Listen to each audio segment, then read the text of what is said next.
Et salut, c'est François, j'espère que tu vas bien. Deuxième semaine de confinement, j'espère que tu vas très bien physiquement et psychologiquement.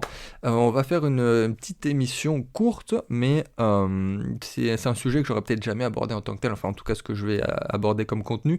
Donc c'est 3 livres que je te conseille dans cette période très très particulière de notre histoire, en tout cas nous à notre échelle, ça c'est sûr qu'elle est très particulière, mais je voulais te proposer voilà, ces 3 ouvrages qui évidemment ne sont pas des livres que je vais partager comme ça en temps de croissance, quoique il y en a un que j'avais conseillé dans un de mes mails, mais il y a une vraie logique dans ce que je vais te donner, et surtout tu vas pouvoir faire tes propres recherches. Je ne sais pas encore si tu vas pouvoir récupérer ces livres comme ça en physique, mais en tout cas tu peux les commander ou tu peux les lire en format digital.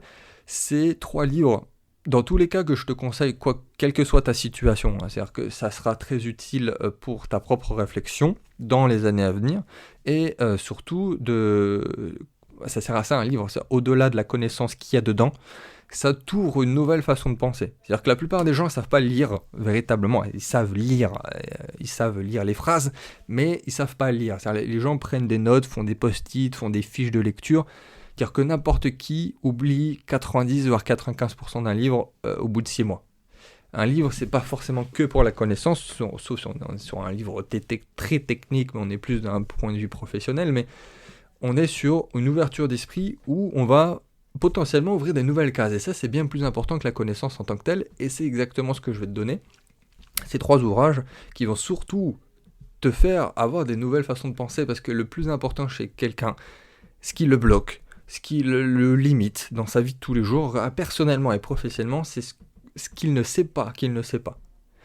Les gens vont tout le temps chercher ce qu'ils ne savent pas. C'est-à-dire que tu vas faire une recherche Google, tu vas aller sur YouTube, tu vas chercher une vidéo, tu vas lire un livre, parce que tu sais qu'il y a un truc que tu sais pas. C'est logique, c'est la façon de penser.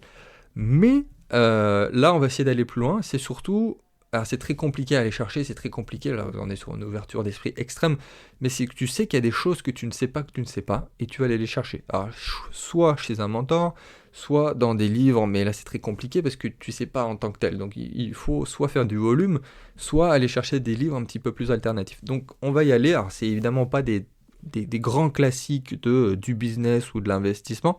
C'est peut-être des livres un petit peu moins connus, quoique, alors, philosophiquement certains sont un petit peu connus, mais on va commencer par le plus terre à terre. On va par le plus technique. Donc c'est le livre Cette fois c'est différent, 8 siècles de folie financière. Donc le titre c'est Cette fois c'est différent, sous-titre 8 siècles de folie financière. Donc en gros, dans le livre il retrace enfin 800 ans d'investissement, de bulles spéculatives, 800 ans d'économie dans des dizaines de pays, et il montre que systématiquement ça suit toujours la même logique, le même schéma. Alors je vais te lire juste un tout petit passage de la 4e de couverture. Aussi loin que l'on remonte dans le temps, des dépréciations monétaires du Moyen-Âge à l'effondrement des titres de subprime de 2007, on s'aperçoit que les crises financières et les bulles spéculatives viennent régulièrement perturber l'économie. Or, les crises présentent de nombreux traits communs, soulignent les auteurs en s'appuyant sur l'énorme base de données internationale qu'ils ont constituée dans ce livre, et la plus paradoxale, ce sont des ressemblances. Avant chaque désastre, de bons esprits affirment que cette fois, c'est différent. Donc ça c'était un petit extrait de la 4e de couverture, je l'ai lu parce que là je l'ai sous les yeux et que c'est d'autant plus pertinent. C'est effectivement que depuis qu'on a développé l'économie à l'échelle mondiale, on a des choses qui reviennent systématiquement. Et alors le bouquin, il y a énormément de chiffres, il y a énormément de chiffres, de tableaux, de graphes. Alors, moi j'adore ça. Et leurs théories, leurs conclusions sont tout le temps basées sur des études très détaillées. Alors c'est pas forcément évident par moment à lire, mais c'est passionnant. C'est-à-dire que ça démonte pas mal d'idées reçues d'ailleurs, et j'aime bien ce principe, c'est un peu rebelle, et c'est vraiment excellent. Alors c'est un poil compliqué je pense pour un des débutants. D'ailleurs je crois que c'est édité, c'est édité chez Person Education, donc c'est des livres qui sont assez ardus en tant que tels. Mais voilà, si tu as un peu l'habitude d'aller chercher ou de vouloir chercher des chiffres et que tu es un peu ouvert d'esprit, ce livre est purement génial, c'est assez technique, donc cette fois c'est différent, 8 siècles de folie financière. Deuxième ouvrage que je te conseille. Alors là, on est beaucoup moins dans la technique, c'est-à-dire que même techniquement, c'est même un livre c'est pas un livre de non-fiction, comme je conseille souvent. C'est un livre qui est assez connu, plus dans le domaine social, philosophie, pas forcément connu dans le monde de l'argent, même pas du tout. C'est celui-là que j'avais partagé d'ailleurs dans une lettre mensuelle que j'écris par mail, c'est Walden ou La vie dans les bois. Alors c'est le bouquin le plus connu, le plus célèbre de Henry David Thoreau, et c'est une réflexion, alors pour faire simple, c'est une réflexion un peu sur la vie simple, très très simple, qui serait menée à l'écart de la société. C'est-à-dire que, en tant que tel, c'est même biographique, c'est autobiographique, parce que l'écrivain, lui, il avait décidé, il a fait l'effort, il a décidé de vivre cette expérience très particulière, de vivre seul pendant 1 an dans les bois, dans une cabane qu'il a construite lui-même. C'est un délire un peu particulier, surtout pendant 1 an. Bon, là, pour le coup, le mec est vraiment dans son confinement volontaire pendant 1 an. Il était déter, le gars. Mais c'est ultra bien écrit, j'adore ce style-là, et surtout il le tourne pas en mode narratif, mais il y a des vraies réflexions derrière. C'est-à-dire que, à la limite, pour résumer le livre en quelques phrases, il le dit lui-même, c'est-à-dire qu'il ne s'agit pas d'accumuler, d'avancer, euh, ni même de croire à des choses sur lesquelles la société nous aurait voulu faire croire, nos propres parents ou l'éducation ou l'école, mais de revivre à soi-même, ça c'est ce qu'il dit lui-même, et de se surprendre. Alors évidemment, le gars, il conclut que c'est pas la richesse superflue qui est la richesse financière qui est importante, c'est pas le fait d'acheter des choses auxquelles on n'utilise pas, que l'argent n'est pas requis pour acheter un simple nécessaire de l'âme, enfin, je reprends vraiment ses propos, mais que l'essentiel est ailleurs. C'est-à-dire que je pense que c'est vraiment le moment idéal pour lire ou relire ce classique. Alors on peut pas faire mieux parce qu'on est à la fois dans notre propre confinement, donc on peut peut-être comprendre un petit peu mieux le délire de l'auteur qui était dans son propre confinement, à la fois parce qu'on est isolé et à la fois parce qu'on va devoir moins consommer dans le futur. C'est une obligation. Parce que là, on est parti sur l'hypothèse depuis quelques décennies que la croissance est infinie, que les ressources sont infinies, mais ce n'est pas vrai. Ça n'a pas besoin d'avoir fait Polytechnique pour le comprendre. Et ça amène à de nombreuses réflexions, alors idéologiques, philosophiques, écologiques, même spirituelles. Et c'est ce qu'on appelle du transcendantalisme. C'est-à-dire que c'est un mouvement littéraire et culturel qui est apparu dans les années 50-60 aux États-Unis et qui est en fait contre les institutions et qui prône l'individu souverain, autonome et indépendant. Voilà, tout simplement. Donc c'est du pur transcendantalisme. Et avec toutes les réflexions qu'il y a derrière, c'est un des livres les plus connus dans ce domaine-là. Et il y a une phrase que j'adore, c'est une même de mes citations préférées de tous les temps. C'est une phrase qui est mais terriblement juste. Il dit « La majorité des gens vivent une vie de désespoir silencieux ». C'est exactement ça. C'est-à-dire qu'entre les choses que la société, l'éducation, l'école et les parents nous ont dictées, une richesse superflue, enfin je ne vais pas refaire le topo, mais cette phrase, voilà, la majorité des gens vivent une vie de désespoir silencieux, elle est à la fois terrible, mais tellement vraie.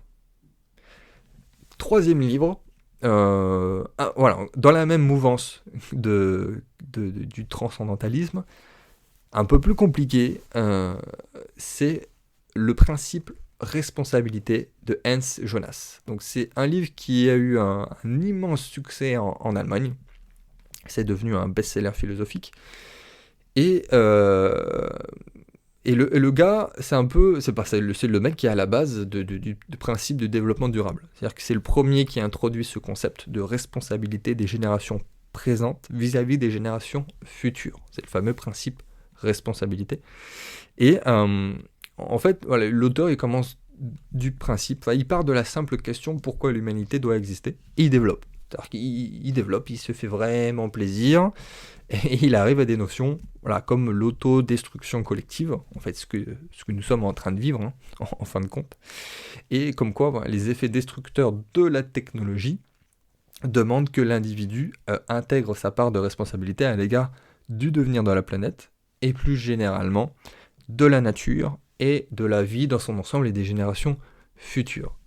Donc celui-là, il est peut-être un peu plus collectif, c'est-à-dire que le précédent, le taureau, il est plus introspectif, celui-ci, il est plus collectif. Les deux se complètent très très bien, ils sont dans la même logique, avec une vision qui est la même, mais une réflexion qui est complètement différente. Et je vais finir aussi sur une citation de l'auteur. « Agis de façon que les effets de ton action soient compatibles avec la permanence d'une vie authentiquement humaine sur Terre. » Donc lui, il est vraiment dans le pourquoi, alors que le Walden ou La vie dans les bois, c'est plus sur le quoi, sur le comment. Et encore plus le premier que je t'ai conseillé, là on était vraiment sur le comment avec les chiffres. Là on a normalement, avec ces trois ouvrages-là, tu peux avoir une vision, une façon de réfléchir complètement différente, avoir la démonstration et avoir une réflexion, même si c'est des bouquins qui commencent à dater un petit peu. Ça n'a jamais été le moment le plus idéal que maintenant, que ce moment qu'on est en train de vivre, ce confinement, pour lire ces ouvrages. Je vais t'en donner un quatrième. C'était pas prévu, mais là j'y ai pensé en enregistrant cette émission. J'y ai pensé parce que c'est exactement ce qu'on est en train de vivre. Donc c'est un livre aussi que j'ai dû conseiller une fois par mail. Donc c'est un peu dans cette mouvance aussi là. C'est l'ouvrage de Nassim Taleb, Antifragile. Antifragile, alors j'aurais pu en citer plusieurs de Nassim Taleb, parce qu'il y a Le Cygne Noir, il y a Jouer sa peau, et Antifragile. Alors Antifragile, c'est les bienfaits du désordre, le titre exact. C'est Antifragile, les bienfaits du désordre. Et c'est un bouquin qui est très très intéressant. Alors, on pourrait l'appliquer à énormément de choses, à la fois d'un point de vue géopolitique, économique, financier. Et c'est très intéressant parce qu'il développe sur le concept d'antifragilité. C'est-à-dire que c'est un concept, l'antifragilité, je vais y arriver, qui est lié encore plus à l'investisseur, à l'investissement. Parce qu'un système antifragile, c'est un système qui est fait justement pour perdurer, voire même s'améliorer pendant une crise, qui est fait pour croître et se développer pendant une période difficile. C'est-à-dire qu'un système fragile, c'est un système qui s'effondre ou qui est qui tombe dans le chaos en période difficile. Alors évidemment, d'un point de vue purement investisseur, il y a des logiques à avoir, hein. Commencer par la diversification. Forcément, si on est que sur un truc, que sur un investissement, on est sur un système fragile. Et même, ça je l'avais évoqué là, dans ma dernière formation, c'est-à-dire que le monde actuellement, il est sur un système fragile. C'est-à-dire que la mondialisation en tant que telle, ça a été fait exprès, c'est un système fragile. Alors ça a des avantages, c'est-à-dire qu'il y a très très très peu de friction dans les échanges, on va d'un pays à un autre, à la fois géographiquement, mais même dans les échanges économiques, c'est très très rapide, il n'y a plus de frontières, c'est la mondialisation, mais c'est un système fragile, parce que du coup, il n'y a plus qu'un seul acteur. C'est le monde, c'est la mondialisation, il n'y a qu'un seul acteur. Avoir un système, admettons par exemple avec 3 acteurs, ce qui serait en toute logique ce qui est en train de se passer, alors sans rentrer dans le développement, mais même d'un point de vue monétaire, c'est-à-dire 3 grandes zones sur la planète, la zone toujours américaine avec le dollar, la zone asiatique avec le yuan, et le reste, je sais pas, avec l'euro, l'Europe, ce qui va sortir de la suite de l'euro, ce qui serait un système antifragile, ce qui est beaucoup plus intéressant au niveau de la stabilité mondiale, parce qu'on a 3 acteurs, donc forcément, s'il n'y en a pas un qui se casse la gueule, il y en a toujours 2 autres, enfin, c'est beaucoup plus stable, pérenne. Par contre, évidemment, il y a beaucoup plus de friction, il y a des frontières, économiquement c'est moins intéressant, et on est à l'inverse de ce que serait la mondialisation. Donc ça, c'est un système antifragile, et pour un investisseur ou un entrepreneur, c'est un bouquin génial. Ça te permet de survivre dans un système chaotique. Alors ça veut dire plein de choses, je t'invite vraiment à le lire parce que le bouquin il est assez épais. C'est à la fois, pour un individu, c'est à la fois avoir un plan B, un plan C, un plan D, d'avoir différentes assurances, d'avoir quelque chose, avoir une activité où on a eu cette réflexion de dire qu'est-ce qui se passerait dans le pire des cas, c'est avoir une diversification. Enfin je pourrais développer énormément sur ce bouquin aussi, mais voilà, comme je l'ai vu l'exemple, mais quelqu'un qui fait que de l'immobilier, ou quelqu'un qui fait que de la bourse, ou même quelqu'un qui fait que du business, c'est un système fragile. C'est-à-dire que le mec, déjà, en tant que tel, si son domaine s'écroule, bah, il a plus d'autre solution, c'est-à-dire que lui aussi s'écroule avec. Et surtout, on ne sait pas ce qui peut y arriver en tant que tel, c'est-à-dire qu'il faut avoir une diversification. C'est pour ça que j'ai toujours voulu parler des différents sujets sur Richard 30 ans, dans cette chaîne, sur ce podcast, dans mes mails, dans mes contenus, parce qu'il y a une vraie logique, parce que tout est lié. Là, on le voit clairement, qu'à la fois tout est lié, et surtout, il faut ne jamais... Je l'ai vu, hein, les personnes qui faisaient de l'immobilier pendant 40 ans, et qui se retrouvaient complètement coincées avec des dizaines et des dizaines de biens, parce qu'ils n'étaient pas partis sur autre chose, parce que le moindre changement dans le domaine, ça peut être même un changement fiscal, un changement juridique, enfin le truc s'effondre, quoi. On est loin de l'antifragilité. Et c'est pour ça que c'est quelque chose de très important. Même un entrepreneur qui fait que de l'entrepreneuriat et derrière il n'a pas investi ou il n'a rien créé, ça peut être très compliqué pour lui. Donc voilà, c'était 4 livres à lire en cette période de confinement.